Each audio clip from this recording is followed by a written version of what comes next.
고속신호에서는 인접한 선로에서 의도치 않은 신호가 넘어와 시스템 동작을 불안하게 하는 경우가 있는데 이를 크로스토크라도 합니다.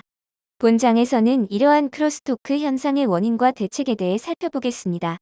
크로스토크는 인접한 선로 간의 전기적 간섭 현상을 의미하며 신호선로 혹은 케이블 간의 원하지 않는 신호의 누화 혹은 간섭 현상이며 혼선, 혼신이라고도 합니다.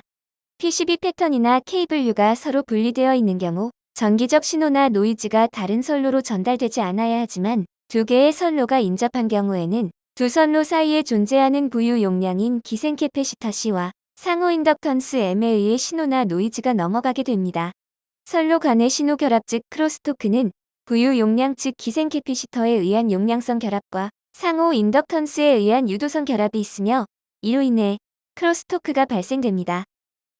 좌측의 커패시티브 커플링, 즉 용량성 결합을 살펴보면 인접한 두 선로 간에는 기생 용량이 존재하며 이것에 의해 선로 상호 간의 신호 이동 브릿지 구조가 형성되어 가해 선로에서 피해 선로 쪽으로 신호의 간섭 현상이 생기는 것입니다.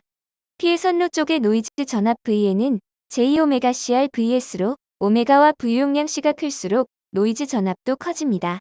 따라서 오메가는 주파수와 비례하고 부유용량 C는 선로 간 이격거리가 좁고 인접거리가 길면 커지므로 신호원의 주파수가 높고 선로 간 이격거리가 가깝고 인접한 길이가 길수록 크로스토크 노이즈는 증가하는 것을 알 수 있습니다. 우측의 인덕티브 커플링, 즉 유도성 결합을 살펴보면 인접한 두 선로 간에는 상호 인덕턴스가 존재하며 이것에 의해 선로 상호 간의 신호 이동 브릿지 구조가 형성되어 가해 선로에서 피해 선로 쪽으로 신호의 간섭 현상이 생기는 것입니다. 피해 선로 쪽의 노이즈 전압 V에는 JωMIS로 오메가와 상호 인덕턴스 M이 클수록 노이즈 전압도 커집니다. 따라서 오메가는 주파수와 비례하고 상호 인덕턴스 M은 선로 간 이격거리가 좁고 인접거리가 길면 커지므로 신호원의 주파수가 높고 선로 간 이격거리가 가깝고 인접한 길이가 길수록 크로스토크 노이즈는 증가하는 것을 알 수 있습니다. 이와 같이 크로스토크는 두 인접 선로 간의 용량성 결합과 유도성 결합이 동시에 작용하여 발생되는 노이즈 현상입니다. 그리고 주파수가 높은 신호 성분이 인접선로로 넘어가는 특징으로 인해 디지털 신호에서는 상승 해지와 하강 해지 영역에서 크로스토크에 의한 노이즈가 큰 값을 가집니다.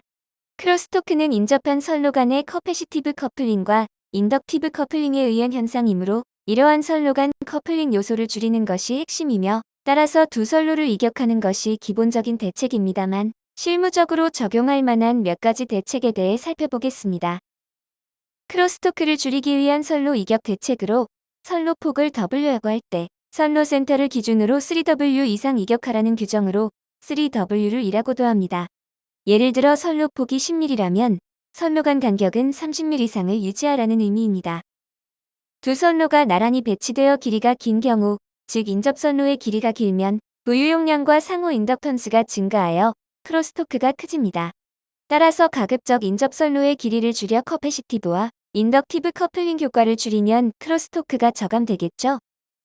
두 인접 선로의 간격을 줄일 수 없는 고집적 PCB 패턴 설계 상황에서는 3W 룰을 적용하기 어려우므로 두 선로 간의 접지선로 혹은 접지카파 처리를 하면 부유용량과 상호 인덕턴스 크기가 줄어 크로스토크를 저감할 수 있습니다.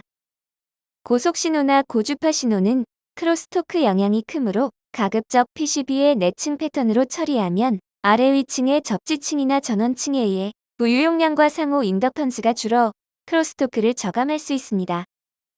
마지막으로 두 선로 중 한 선로는 탑층에 다른 한 선로는 바텀층에 레이아웃하여 서로 직교하는 구조로 하면 두 선로의 인접 길이가 거의 0에 가까우므로 크로스토크가 거의 없는 구조가 되겠습니다. 이와 같은 크로스토크 대책 사례를 모든 선로를 대상으로 이렇게 하라는 의미는 아니고 매우 빠른 고속신호나 고주파 신호인 경우 크로스토크에 예민하고 영향이 클 수 있으므로 이러한 룰을 참조하여 설계하는 것을 권장합니다.